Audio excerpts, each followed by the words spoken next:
prática. Eu não resisto aqui a fazer nenhum comentário, para já. Se tivesse aqui um físico daqueles que ganha prémios Nobel, dizia: isto é só uma equação em derivadas parciais de segunda ordem, conhecida por equação das ondas, é só integral. Está tudo resolvida. Ora bem, a parte interessante, sem dúvida nenhuma, é o aspecto perfeitamente pragmático, aplicado daquilo que afinal também decorre da dita equação. É aqui que as pessoas às vezes esquecem desse tipo de pormenores. Ora bem, eu aceitava para já as inscrições, mas não posso deixar de pôr já aqui uma dúvida. Uma das questões que ficou bem assente é que, de facto, a massa específica é fundamental para o isolamento acústico. Então, porquê é que perfura? Nas placas baixas. Isso é outra conversa. Percebe? Explica lá. Digo? Não, quer dizer, é que eu... Depois vai furar, então como é? Não, mas é que eu quando quero isolar, tenho que ter a massa específica homogénea. A perfuração é o tratamento acústico da superfície homogénea. São duas coisas completamente distintas. Bem, por isso é que eu primeiro tenho uma parede de tijolo e depois vou lá pôr os painéis de madeira perfurados e as lãs minerais e afasto aquilo ou não. Mas aqui a pergunta são foi para não ninguém diga que afinal como é. É uma outra. Ok. Perguntas? Questões? Uma só ou há mais? Bom, para já, agradeço que se identifique e faça a pergunta. De qualquer maneira, a primeira, a conferência que fez aqui da outra vez, está no site da Lisboa Nova. E como tem o podcast, quem quiser pode consultar através da página da Lisboa Nova, tem lá o podcast da outra sessão, tal e qual como dentro de uma semana, bem, o máximo, vai ter o podcast desta sessão. Faz favor. Boa tarde, meu nome é Cristina Lopes e Consegue ouvir? eu tenho uma questão relacionada. Consegue ouvir? Tem que falar mais alto. Levante-se, se fizer o favor. Levante-se. Talvez, se for possível. Já estou a ver que é difícil. Para isolamento acústico, falou em utilização de lã mineral. É preferível lã de rocha ou lã de vidro e quais as densidades para isolamento acústico e quais as densidades também utilizáveis e espessuras recomendadas quando é para fazer absorção? É Bem, então eu tenho que voltar um pouco atrás. Quer dizer, para fazer o isolamento acústico. Foi a pergunta que o professor colocou. Não é? Para fazer isolamento acústico eu tenho que ter materiais de elevada densidade, opacos.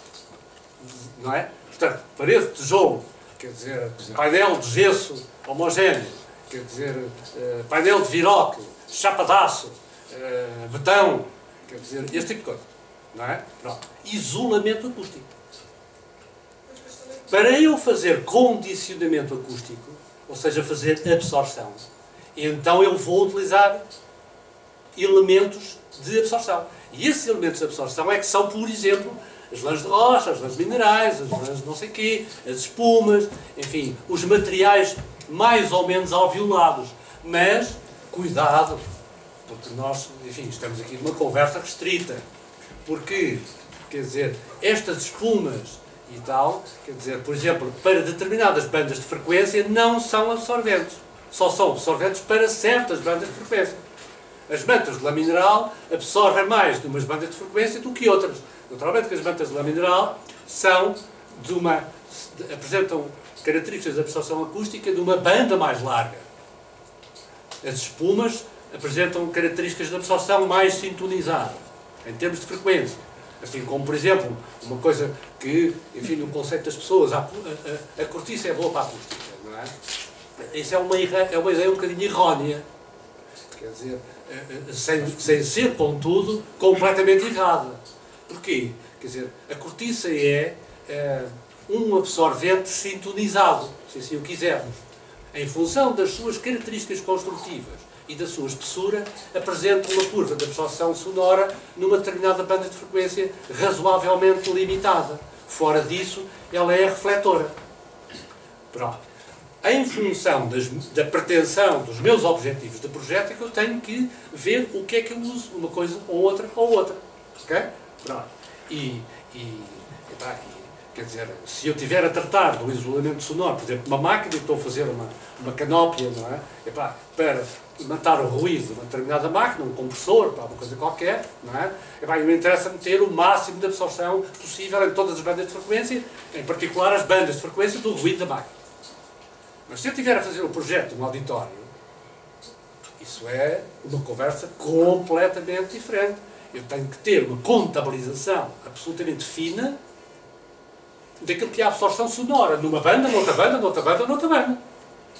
E através do controle dos materiais, da forma construtiva, da geometria, etc., etc., etc., eu vou buscar, quer dizer, o controle do condicionamento acústico desse espaço.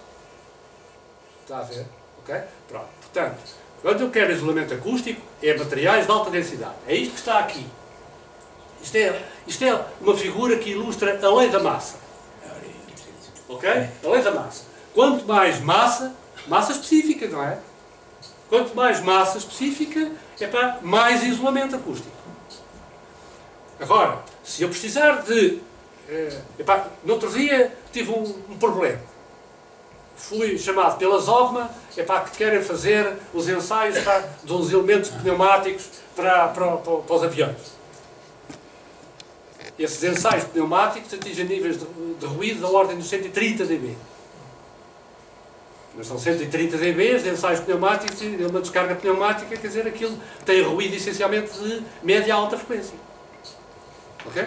Pronto, portanto, eu preciso de fazer um isolamento para aquilo e preciso de fazer a absorção sonora. Estão a ver? Ok?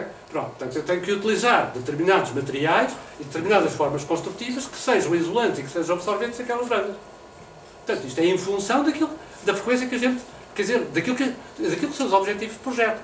Está a ver? Quais são as densidades? Quer dizer, ainda, por exemplo, nesse mesmo projeto, e acabo já a pergunta, para passarmos à próxima, quer dizer, eu tive que utilizar lãs minerais com diferentes densidades. Porquê? Em função dos sítios onde as usava, eu necessito de mantas de lã mineral com maior densidade ou com menor densidade, em função da forma como a propagação e a atenuação acústica se faz. Porque, por exemplo, para fazer determinados atenuadores acústicos, que têm que fazer a respiração da câmara, na medida em que aquilo é uma descarga de alto volume de ar, tem que ter aberturas com atenuadores acústicos. E, portanto, quer dizer, esses atenuadores acústicos, em determinados pontos, têm que ter mantas de lã mineral de baixa densidade. Porque, senão, a energia acústica não a penetra e, portanto, não há atenuação, há reflexão. Noutras, contudo, preciso de alta densidade, porque tal. Ok? Portanto, em função daquilo que eu preciso, é que tenho que fazer a solução. Ou seja, eu diria, mais uma vez, não há soluções únicas. Ok. Não sei se respondi. Em resumo, esta primeira parte, desculpa, eu vou ser aqui de... Não, por amor de Deus. Não, na primeira, reage, baseia-se na inércia. É um pouco, como o som é uma variação da pressão, se aquilo tiver grande inércia, quando está a falar de grande massa, é aquilo que tem grande inércia mecânica, a gente pode empurrar, mas aquilo não mexe, percebe? E, portanto, é só um ponto. Portanto, aí consegue fazer o isolamento inicial. Isolamento. Agora, a seguir aquilo propaga-se. E agora, esta precisa de ser absorvida. E agora, aqui o curioso é que as cavidades ajudam, por outras, exatamente. Se entrar na física, são recebedores. Consegue absorvê-la. Portanto, a cortiça consegue ter essas duas. Está aqui consoante. Ou é muito pesado, tem ajusão. Em função da frequência. Não, mas desculpe ver se há mais alguém. Eu dei a palavra outra vez, mas já agora é capaz de haver alguém com mais dúvidas. Ora, aí está. Boa tarde, engenheiro André. Enquanto estava a apresentar as soluções de melhoramento do isolamento, falou, por exemplo, da escola de música em que eles colocaram as paredes e não se preocuparam com a parte de baixo. Transmissão marginal. Mais tarde apresentou a parte da escola, em que havia um melhoramento ao nível do teto, em que não era, digamos que o teto falso que colocou não ia de extremo a extremo, tinha uma abertura na lateral. quais é que são os ganhos e as vantagens dessa solução? Meu caro amigo, tem funções complexas. Se eu bem entendo a sua pergunta, ou a sua questão, uma solução e outra solução têm aplicações completamente distintas. Na primeira solução, quer dizer, eu estou a falar de isolamento acústico e provavelmente aquilo que se está a falar do teto não vai até às paredes laterais. Isso é um teto de condicionamento acústico, é um teto que me faz o controle da reverberação interna no espaço. E, portanto, isso não é isolamento acústico. Isso não é isolamento acústico. Isso é uma solução de painel, é um painel que por acaso está no teto, que me faz o condicionamento acústico do espaço. E, portanto, esse painel está lá para fazer absorção sonora. Não está lá a isolar acusticamente. Está a controlar a reverberação. Está a controlar a reverberação. Portanto, a absorção sonora determina o maior ou menor roubo da energia sonora que está no espaço. Não é? Quando eu falo aqui, ponho uma energia sonora no espaço. Se eu tiver isto só em betão no chão, pelador do teto e parede de alvenaria, isto não absorve e, portanto, pim, pim, pim, e, portanto, estamos na situação da reverberação máxima. É como quando a gente brinca daquela conversa e diz, vamos ali à Praça da Ribeira, não é? Mas à Praça da Ribeira a gente fala e diz, vai para um café e volta e ainda lá está o A, não é? Porque não foi absorvido, não é? Portanto, a gente aqui tem alcatifa, tem os tecidos das cadeiras, tem mais não sei o quê nas paredes, não é? E, portanto, isso faz absorção. E, portanto, quer dizer, controla o campo reverberante. Tudo bem? Faz favor.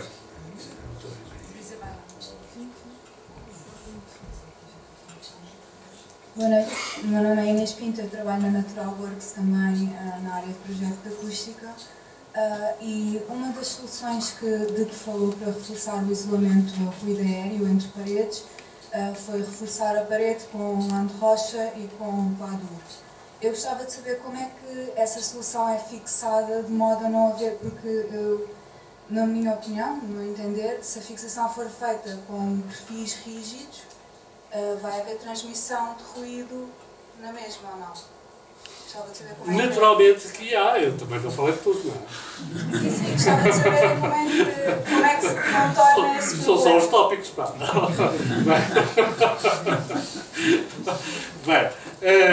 Não, naturalmente que se nós...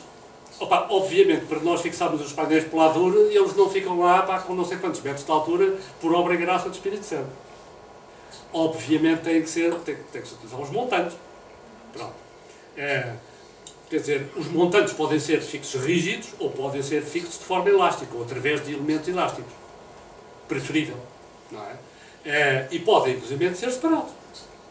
Quer dizer, há técnicas e técnicas de reforço de isolamento, digamos que múltiplo, não é? Quer dizer, se eu chegar lá à parede da alvenaria a parafusar um montante, tal perfil metálico de que falo, e depois a parafusar o painel de gesso ao perfil metálico, eu tenho uma solidarização do painel de gesso com a parede. E o resultado do isolamento da solução é X. Mas se eu, no interface, por exemplo, da montagem do perfil metálico e, eventualmente, também do painel de gesso sobre o perfil metálico, colocar um elemento elastómero, quando o painel de gesso entra em vibração na transmissão sonora, quer dizer, ele tem ali um elemento viscoelástico que lhe vai provocar um amortecimento maior. E, portanto, o resultado da transmissão é menor. Ou seja, ganhei em isolamento acústico. E, eventualmente, agora tenho aqui fenómenos de ressonância na cavidade. E para minimizar os fenómenos de ressonância na cavidade, eu vou-lhe meter a lã mineral lá dentro da cavidade. Para quê? Para absorver exatamente a energia ressonante dentro dessa cavidade. Ok? Pronto. E, portanto, onde há aqueles dips, não é? Na curva de isolamento, por causa das frequências de ressonância, sejam elas de natureza for, inerciais, por coincidência, etc, etc, eu tenho lá um elemento de absorção e, portanto, controlo isso. Em última análise, se eu pretender um reforço de isolamento ainda maior, faço o desacoplamento estrutural completo do montante da parede. Ou seja, monto o montante afastado da parede sem lhe tocar. Ok? Com os mesmos cuidados, obviamente que o montante também não fica lá, por obra e graça do Espírito Santo, tenho que o fixar ao pavimento e tenho que o fixar ao teto. Mas em vez de ter uma superfície de contacto, que é toda a linha vertical, do perfil metálico, apenas tenho o topo do perfil metálico, que normalmente é daquelas réguazinhas metálicas com 6 décimos de espessura, ou 8 décimos de espessura, que está ligado ao teto e que está ligado ao coisa. Se no meio disto tudo meter lá uns elastobres e mais umas soluções construtivas, não sei o quê, melhoro isto. É evidente que eu tenho gradativamente mais isolamento. Vou melhorando a solução. Respondi? Mais alguma pergunta?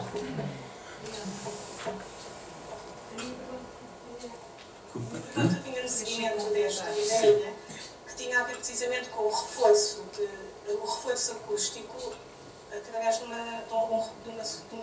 reforço leve, ou seja, com lã mineral e uma placa dupla em gesso carbonado. E eu achava que nestes casos a redução era feita através do efeito de massa mole. E daí a minha dúvida, como estavam a falar em inércia e peso, se nestes casos a densidade é possível outra baixo, da lã de rocha. Quer dizer, num caso específico do controle da cavidade interna, eu não poria uma manta com uma densidade muito elevada. Ela, efetivamente, em função das frequências que estiverem em jogo, ela provavelmente tem que ser relativamente light. Está a ver? Agora, quer dizer, há aqui uma dualidade entre aquilo que é light para absorver determinada frequência de ressonância e o apoio complementar da massa da própria manta de lã mineral, que também per si também ajuda, da medida em que é uma manta de lã mineral homogénea. Está a ver? Portanto, tem que se ponderar muito bem, caso a caso, em função da natureza espectral do que tiver em jogo.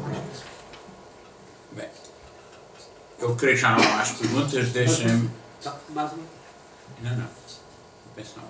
Eu penso que tenho alguma responsabilidade em alguma das... Porque desta vez nós insistimos um pouco nos aspectos mais práticos e pragmáticos. E, portanto, algumas destas coisas ficaram de fora. Se tivesse dado um pouco mais teórico, muita gente não acompanhava.